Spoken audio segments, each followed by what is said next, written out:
every day, every moment, every breath is really an opportunity to start Hmm. fresh. There's the spirituality too, right? Is that Yeah. the only constant is change, right? There are endless opportunities to readjust. And I want to add something in here about HSP is that really goes back to the science and the research, which is that as HSPs, while we might have had more trouble in childhood, and so we may have kind of struggled, HSPs actually do really, really, really well in therapy. We do really, really well when we Mm-hmm. take course corrective measures.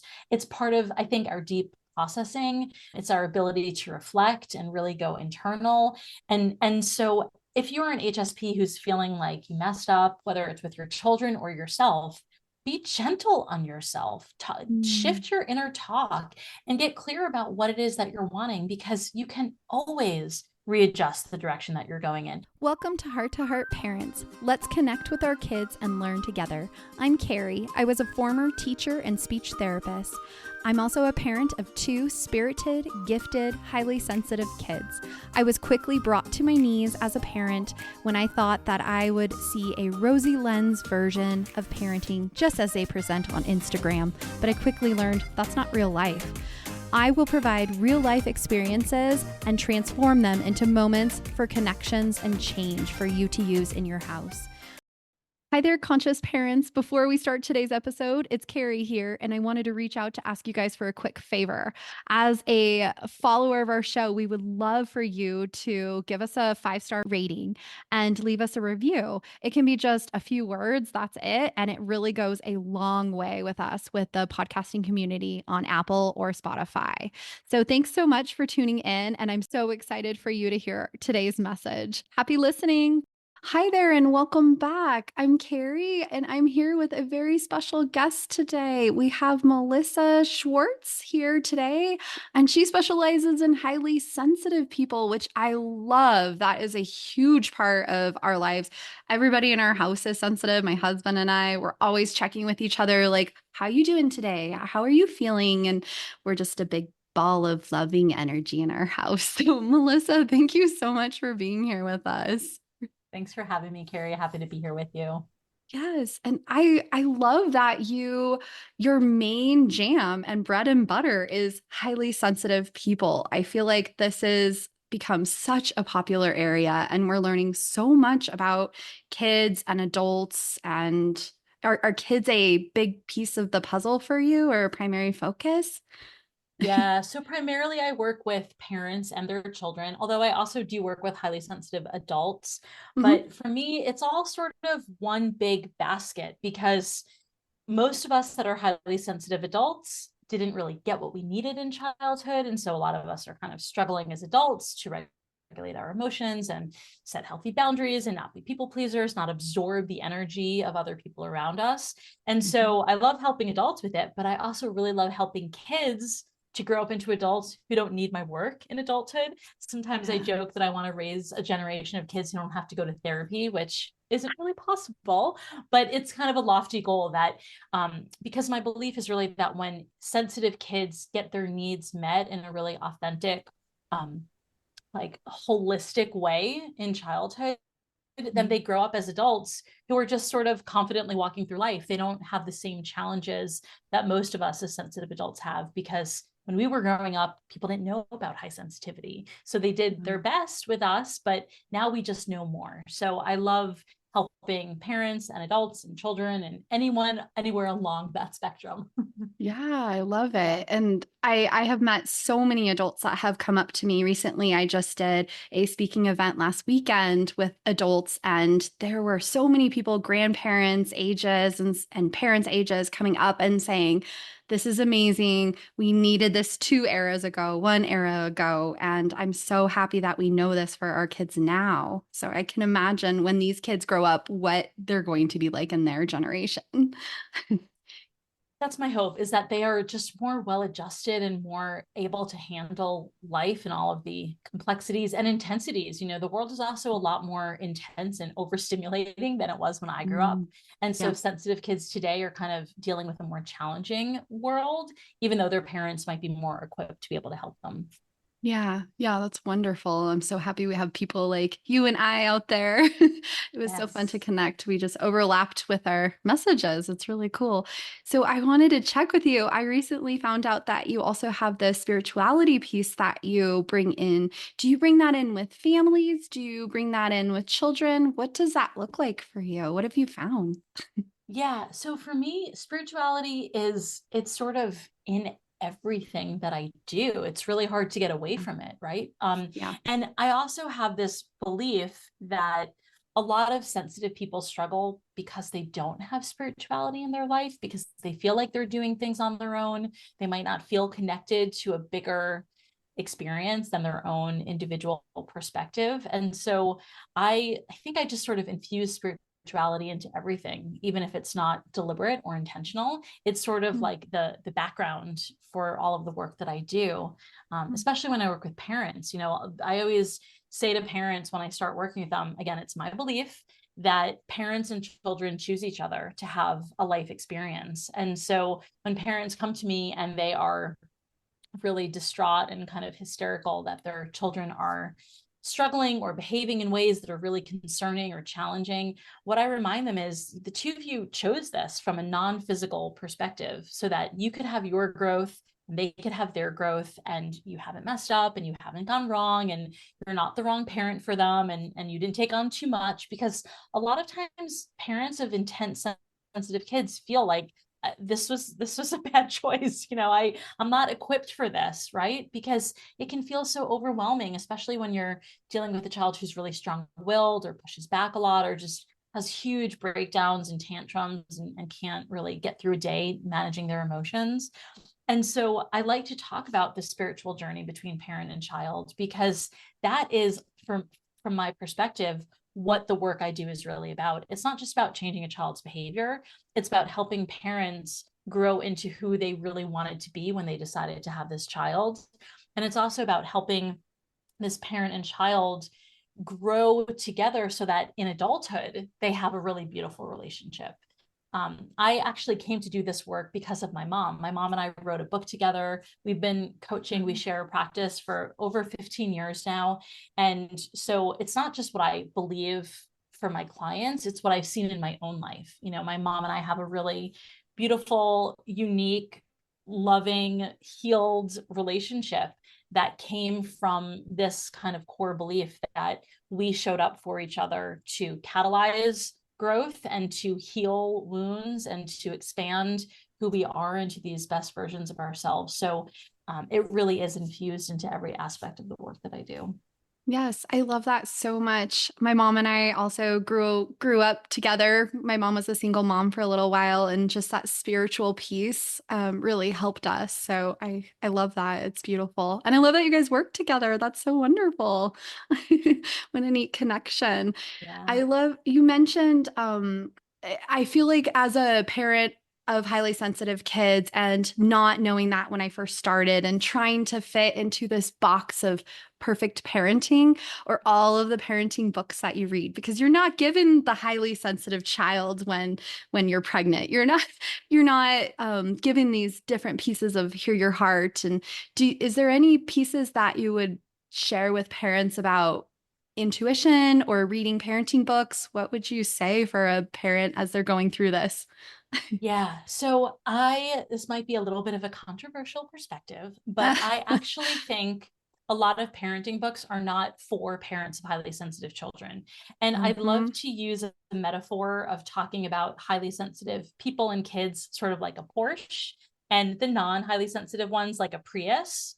And I actually wrote a children's book based on this metaphor. We didn't use a Porsche and a Prius because I didn't want to get sued, but we used a race car and a van as our differentiating Oh vehicles. my But the gosh. idea is that highly sensitive people are more high maintenance. We are more high needs. We are more demanding in the way that we need to be serviced, right? Yeah.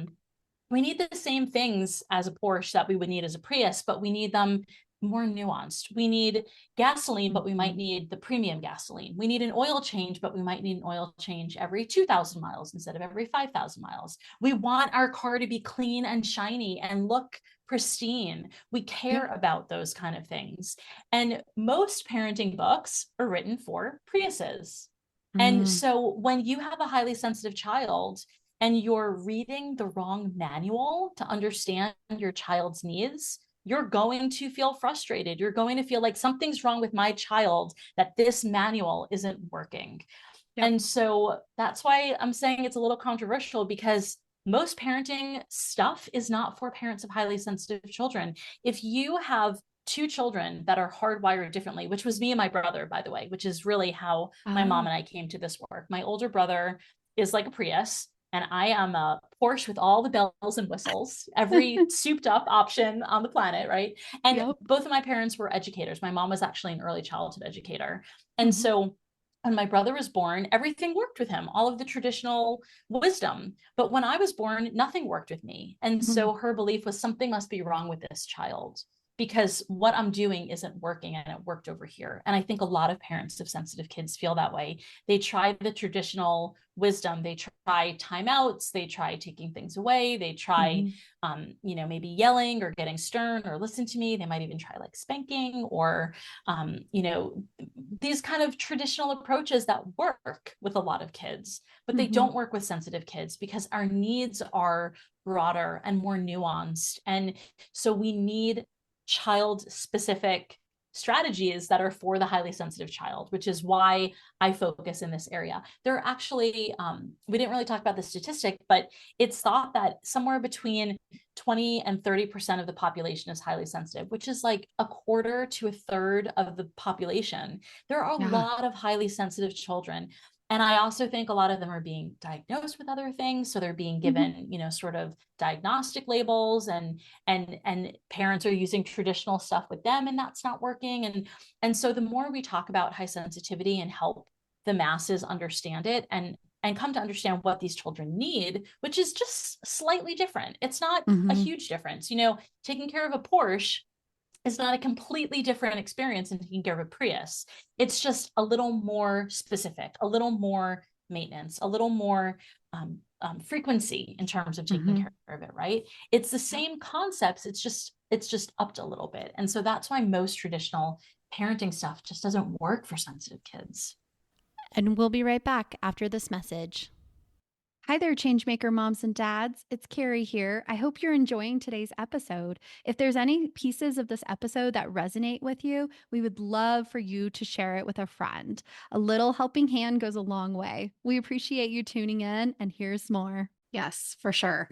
I was just speaking with somebody recently from the UK, and she was asking for ideas of places to go. And one of the things that really helped us was an OT that specialized in somatic therapy and really knew the sensory system. So I was telling her those two pieces in an OT, if you can find that, are really helpful. And she mentioned highly sensitive children isn't as popular in the UK. So what would you say to somebody that's maybe overseas and listening? I know it's a little bit trickier. Yeah. So the beauty of the world that we're living in now is that so much is available online. And so there are lots of summits and conferences for parents of highly sensitive children. I speak in a lot of them. I also actually speak at a lot of occupational therapy conferences, because a lot of OTs often treat kids for sensory processing disorder when kids actually are highly sensitive. And so I love helping occupational therapists sort out the nuance between the two. And what I actually find that's amazing with OTs is so many of them are HSPs. As I'm giving a talk for occupational therapists, I'll often ask them, raise your hand if this sounds like you. And it's like 80% of the room, because a lot of them went into OT trying to figure out who they were, how to meet their own needs, how to help kids that were just like them. And so a lot of sensitive kids do end up being sort of moved into OT, which is great. I think OT is good for all kids. It's really, really, really good for kids that have sensory processing differences. Some highly sensitive kids do really well in OT too. But for parents who are looking for resources, get online, do a search around high sensitivity. There are so many free resources online, and there are other coaches like me. I'm certainly not the only expert in the field. working with parents of highly sensitive children. But there are a lot of coaches now who work online who can support and provide one-on-one support or offer courses and things like that. Yeah, I love that. And when I was raising my kids, they were both HSP. So I did not ever have I don't remember, the Prius. I did not ever have a Prius. I did not get that route, which we weren't sure if we were going to have a second kiddo because it was hard at times. Yeah. And yeah, we didn't know how to help our Porsche.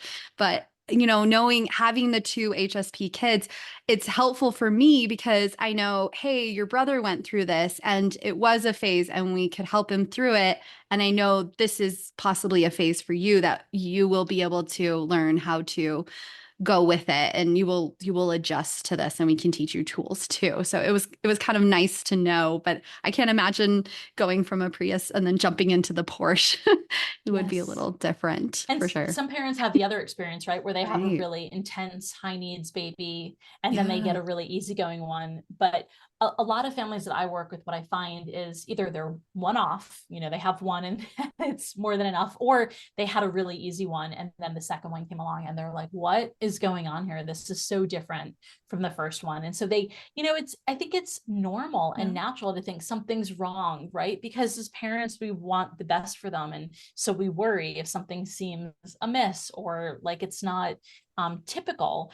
But once we come to understand what's typical for high sensitivity, then we can kind of relax a little bit more because we know that this is them adjusting to life in a physical body into a world that feels overstimulating for them right from the very beginning and helping them learn how to manage their emotions from an early age and setting them up for success. But it does really take a more refined approach.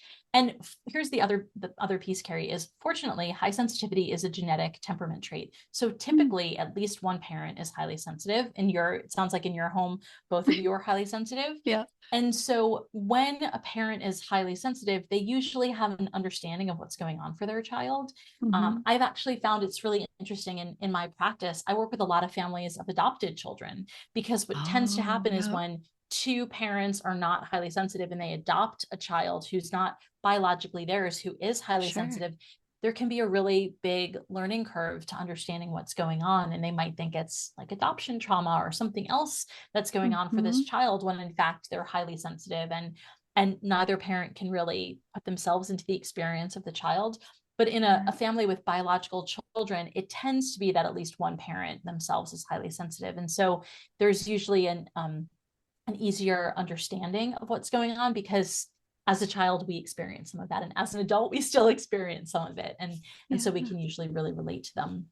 Yeah. Do you have any tips? So if we are a highly sensitive parent and sometimes like this week I'm on my own, my husband is working, he had to take a work trip. And so, so you're just trying to hold it together to make it through the 3 days without having my backup. Do you have any tips for the highly sensitive parent raising the two highly sensitive kids? Yes. Yeah, I love your question. So especially because both of your kids are highly sensitive, and I'm sorry, just remind me how old your kids are. They're school age, right? I have a 9-year-old son and a 6-year-old daughter. Got it. So they're really like a beautiful age for you to model for them some of these strategies to take care of themselves. So my suggestion would be, we're in the summer right now and they're probably in camp for the day. I would think, is that where they get to go to golf this morning. They're really living it up with grandpa right now. Cool. Okay, great. So they're at grandpa camp this morning, which is even more fun. So when they get back, I would probably say something to them like, ooh, so tell me about what was fun. What was the most exciting part about what happened? Give them a little bit of time to process. You might even ask them if either of them look a little downtrodden, like, is anything funky happen while you were out, anything that didn't feel great, and let them kind of vent a little bit. And then I would say to them something like, oh, so while you were out, I was really busy. I was working and I did an interview and I had all these things going on and I'm feeling really full. How about if we all take a little bit of a break just to decompress from what we had going on? What feels like it would work best for you? Do you want to sit in the same room with me and read? Should we put on some quiet music? Do you want to do some yoga and stretching? Should we go outside and take a walk? Offer them a couple of options that would feel good to you and see if they want to join you in any of them. And that way, essentially what you're doing is you're modeling for them that after a really stimulating up kind of experience. Now we want to give Yeah. ourselves a little bit of downtime to rest and recuperate, to process anything that came up for us during that experience, and to prepare for whatever it is that's coming next. I love that. I love that so much, modeling it. And I've been definitely trying to use it like, oh, mom's feeling a little overstimulated. She's going to put her headphones in while she washes dishes right now. Perfect. Yep. Yep. Things like Yeah. that too. I Yep. think that's the key, because so many parents that I've worked with over the years who are sensitive try to protect their children from their emotions. They think that hiding their dysregulation from their kids is Yep. doing their kids a service. And I'm often reminding them, like, no, no, no. You want in an age appropriate way to let them know what's going on. At 6 and 9, your kids are absolutely old enough to hear you say, I'm feeling really flustered with everything I have to do in the kitchen before I can start preparing dinner. So Yeah. I'm going to ask for 15 minutes of alone time while I tidy up and prepare and get things going. And then if you want to come in and help me, you can. Or if you want to sit in here quietly with me, that would be okay. But now is really not a time for me to have conversation, because my brain is already feeling really overwhelmed with all the things I'm thinking about.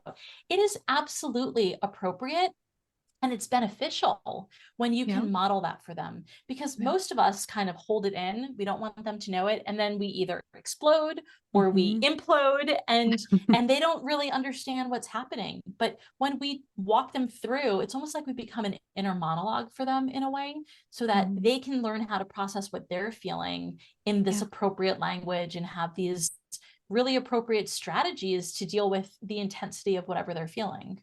Right. I love that. That's so appropriate. And definitely as they get older, it's easier to chat with them about it. I even did it Yes. when they were 2, like, oh, mom's having a hard time. Let me have a breath. Let me take a deep breath. Breathe with me. Things like that. Yeah, for sure. Yeah, yeah. Because they learn um, from what we do. They don't learn from what we say to them, and a yeah. lot of times when kids are struggling to have these coping skills, again, this is a spirituality piece. I'll say to a parent, Mhm. so what do you do with your anger? What do you do with your frustration? Yeah. And parents might say, like, oh, well, I have some ice cream, or I Hmm. stuff it away, I don't want to show it to them. And what I often say to them is, well, then your kids are learning to do that with their feelings, and you're wanting them to do it more appropriately, but we're not showing them how to do it. And so I love that you've been modeling this for your kids from a young age, because Hmm. even at the age of 2, Yeah. that's why little ones hit and pinch and spit, Hmm. because they don't know what else to do. And the emotion feels so big. And so when we model for them, I'm feeling really frustrated. Okay, I feel a little bit better, but not a lot better. I'm going to stomp my feet. And we show them what to do with their emotions, then they learn how to do it.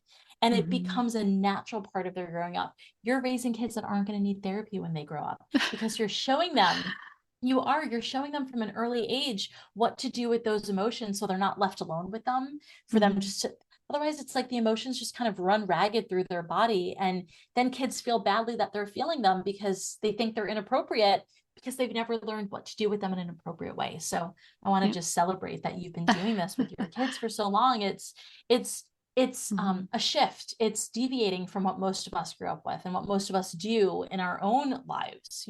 We really have to be on with them. Personally, I have a stepdaughter. I don't have any of my own biological children, but my husband had a daughter before we got married, and so she's with us only part-time.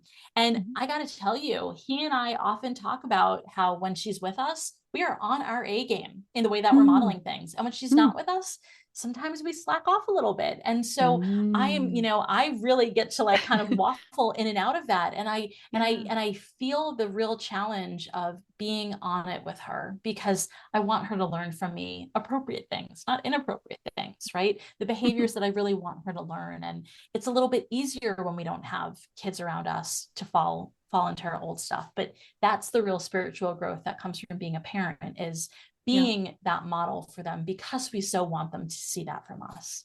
Yes. And I love what you say about the therapy. I always joke that I know they're probably going to have to go at some point for something. I just want to reduce the amount they have to do. I know that I'll cause something at some point. Absolutely. Yes, And I I'm think not it's wonderful perfect. that you have that perspective, because Yeah. none of us are perfect. And also, Yep. life happens with them when they're not with us.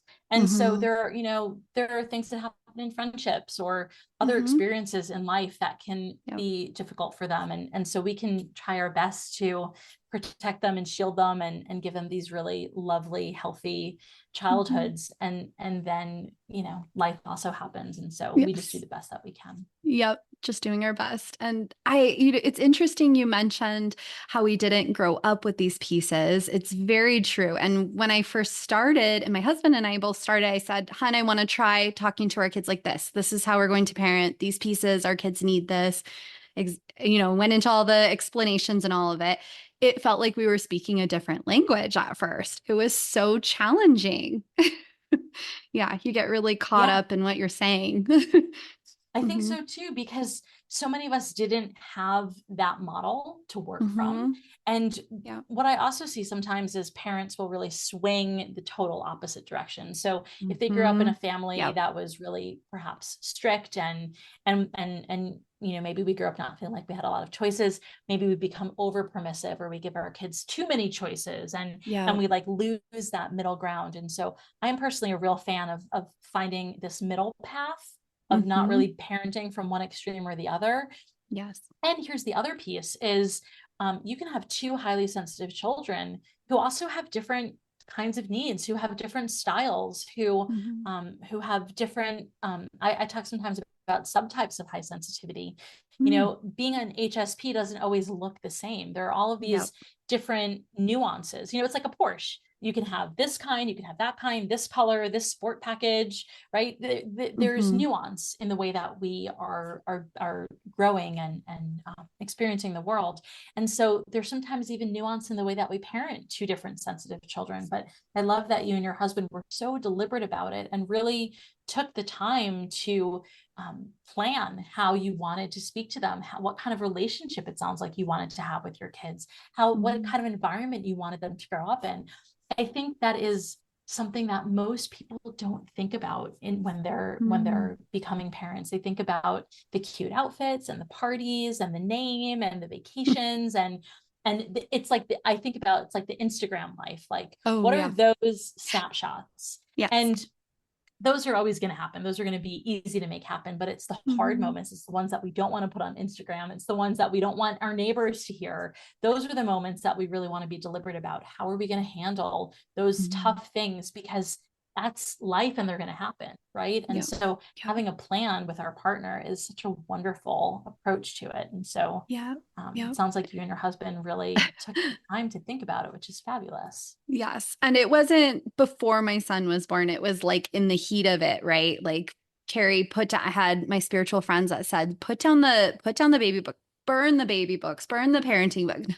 It's not for you. Listen, you know what your son needs. You know how to connect with him. And so we kind of had like this reassessment of ourselves, which was really nice. When we had our daughter, we had already changed everything. So I didn't have the picture perfect baby shower like I did the first time. I had a mother's blessing where I had all the moms Oh, come together and give me yes. all of these powerful ideas and pieces of like, you're going to get through this and you're going to do awesome. And just these empowering ideas and this necklace that I wore, which was so beautiful because my daughter ended up coming a month early. And we were really nervous about it because she was going to have to go into the NICU. And it even stopped my contractions. But I had this powerful necklace and this mindset connecting with others that ended up helping me through the labor. And she ended up fine. But just these pieces of, you're not always perfect the first time. You still can make a change. It's not set in stone. You can still make adjustments now.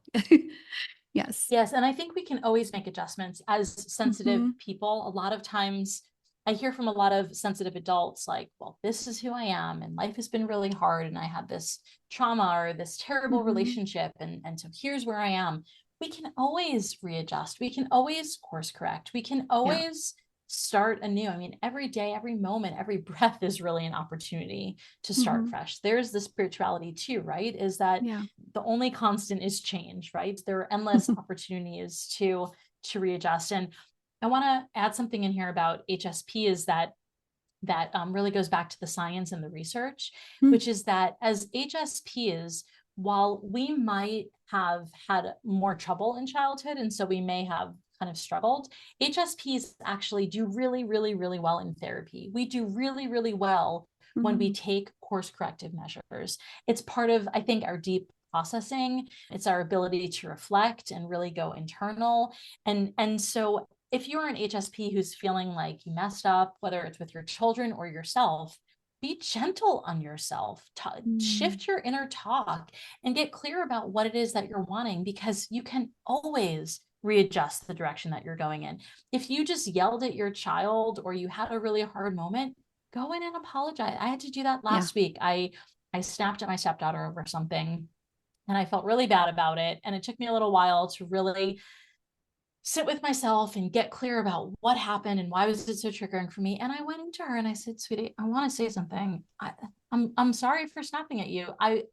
Here's what happened for me. And I really want to apologize. And I want you to know that you weren't responsible. It was what was going on. And we had this really beautiful talk. And she's like, it's okay, no problem. She's, even at 11, so forgiving. You know, kids are so forgiving. They want to have a loving relationship with us. So sometimes it's like our own inner child too that we're fighting with, right? It's like our own, it's like the little one in us that didn't get everything that they needed, who's kind of running the show in adulthood. So whether it's your own child, your own inner child, your own adult voice, getting still and turning internally and really getting clear about, like, what is it that I'm needing here? It's a gift. It's a gift for yourself. There's always an opportunity to try it again.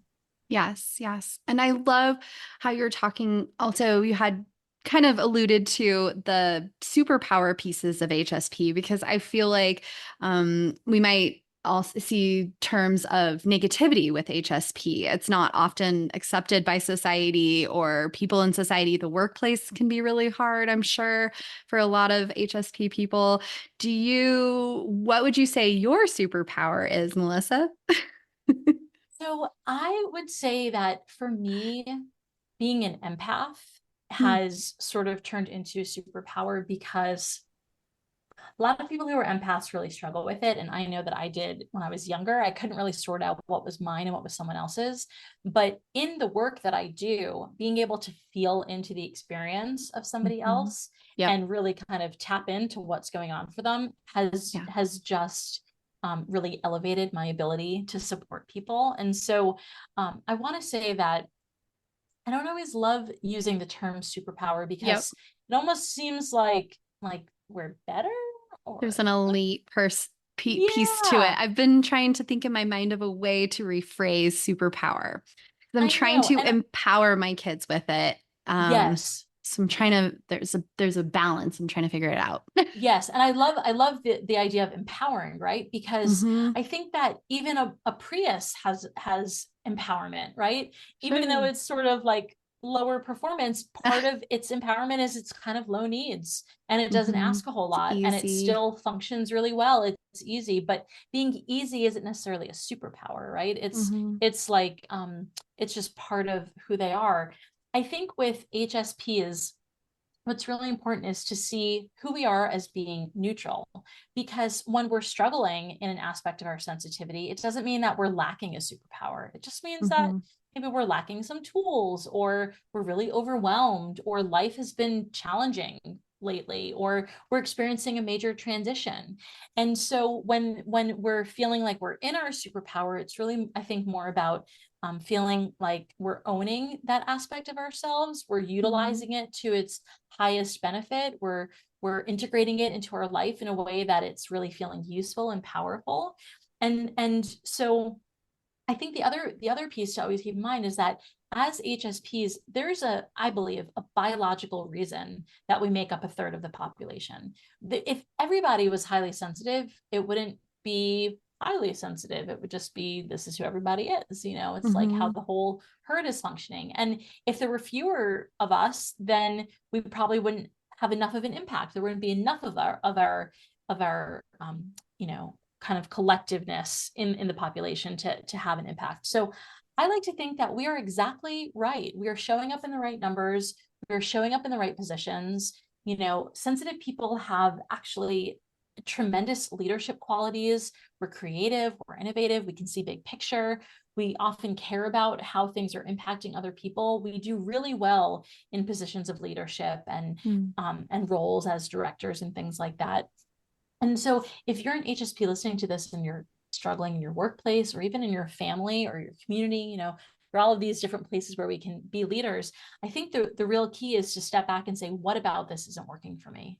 Where in this situation am I feeling like I'm not able to show up as the highest and best version of myself? What's keeping me from doing that? And sometimes there are some wounds that are in the way, or some trauma that we haven't worked out, or we're working with people that don't really honor who we are, or we're working in a particular system or a particular role that isn't really honoring our sensitivities. Sometimes I meet HSPs who are nurses and doctors, and I think, whoa, I could never do that. That is not for me. Yeah. But then I meet people who say, oh, you run your own business. I could never do that. That's not for me. And so as HSPs, I don't think we're really pigeonholed into a particular experience. It's really about getting in touch with yourself and asking yourself, what lights my soul up? What makes me want to get out of bed in the morning? What really feels good for me? And if you're in a role that isn't doing that, get curious about what could shift. And if not, what would the more nurturing role look like for you? Yes, I love that. And I was thinking in my mind, if there was a kiddo that had this feeling like I'm different, what would you say to that kiddo? Depending on how old they were, I'd probably say, you are different. We're all different. What's special about you? What's unique about you? What feels different about you that feels shameful? I would ask them, because sometimes whatever it is that's going on, when they feel different, it's usually coming from that shame piece, like something about me is weird or not cool. And maybe they just haven't learned how to utilize it yet. Or maybe there's a way that we can help them turn it into feeling like more of an empowerment than like an Achilles heel for them. And a lot of times kids don't want to talk about that stuff because it's embarrassing, or just like adults don't want to talk about that stuff. That's why we don't put the hard things on Instagram, right? We just want to talk about the stuff that feels good and easy. And so, depending on the age of the kid, if they were really young, I would keep my language really, really simple. But with kids around the ages of your son and daughter, I would say to them, like, what feels different and weird, or what feels different and embarrassing, or what feels different that you wish you could change. I keep a magic wand on my desk because I use it when I work with kids. And so I would say to them, if I could wave a magic wand and make it be different, what would we make different? And what would it look like instead? Because a lot of times with kids, we want to get out of this like real linear thinking with them. Their brains just aren't developed enough in the way that adults can say, this is different about me and I want it to change. With kids, sometimes we want to get a little more playful and creative with them. And then I would wonder with them, like, well, what would it feel like? How would it feel if that's what it was? I talk about the emotions with them and see what comes up. A lot of times kids really want someone to talk about this stuff with. They just don't know how to do it. And so we want to take a more creative route into getting in there with them. I love that. I love your magic wand. I'm going to have to borrow that. I wanted to ask you, you mentioned empath. And I feel like that's a buzzword as well, right? Yeah. Do you feel like there's an overlap with highly sensitive? What are your thoughts on it? Yeah. So this is my personal belief. Sure. The science of high sensitivity has been researched, but it's really hard to research empaths. Yes. Yep. And it's more spiritual. My belief is that all empaths are HSPs, but all HSPs are not necessarily empaths. I do think all HSPs have more empathy than the greater population. Empathy meaning the ability to put ourselves in someone's shoes and to care about them and to want to be of service and help them. But an empath is really somebody who can feel the emotions of other people around them, who can feel the energy. And so having empathy and being an empath are not the same thing. So I always like to really kind of qualify that. And so all highly sensitive people are not empaths, but those who are might not even know it. And also they probably really struggled when they were younger with feeling overwhelmed by the emotions of other people around them. So one thing for empaths that can be really helpful is to get quiet with yourself and ask yourself, is this mine? When you're feeling something, is this mine? Because often we'll say, no, actually, maybe it's not maybe it's my husband's, maybe it's my daughter's, maybe it's Mm-hmm. my coworkers, maybe it's my mom's, but we just tend to Yeah. absorb and pick up. And so what's ours is sort of like running way in the background. And so I really like to help empaths learn how to differentiate between what's theirs and other people's, how to clear Mm-hmm. their own energetic fields, how to Yeah. protect their energy so that they can go walk through Costco and not feel bombarded by Yeah. everybody that's around them. That Yeah. can happen for a lot of us. I love that. And I've actually talked to my son, my 9-year-old son, about it because he mentioned something about helping people with their energy and such. And so we discuss that and we use sometimes, is this your energy or is this somebody else's energy that you're feeling? So Nice. I think even with Nice. kids, yeah, you can use it with the 9-year-old. Absolutely. Well, it's been such a pleasure chatting with you today, Melissa. I would love to let our listeners know where they can find you. Yeah, thanks, Carrie. It's so lovely chatting with you too. Thank you so Yeah. much. Listeners can find me at melissaschwartz.com or leadingedgeparenting.com, which is the business that my mom and I run together. The books Great. that I wrote are available on Amazon, and I'm on Facebook, Instagram at Melissa Schwartz. Perfect. And we can include Yeah, those in the show notes today. Great. Thanks so much for thanks so being here. much. Really appreciate it. Lovely talking with you, Carrie. Thank You you. too. Well, that's a wrap. Thanks so much for tuning in, Changemakers. This is Carrie, and I just wanted to send one more reminder. If you haven't done a review for us, 5 stars and a little few words about what you've enjoyed in our podcast episodes, we would really appreciate it. One other thing, if you guys would like to ever message me, I would love any questions you have or any feedback at info@hearttoheartlife.com. We also have a brand new website, which we're super excited to share. It's hearttoheartlife.com. Thanks so much for tuning in and happy life, happy times, Changemaker families.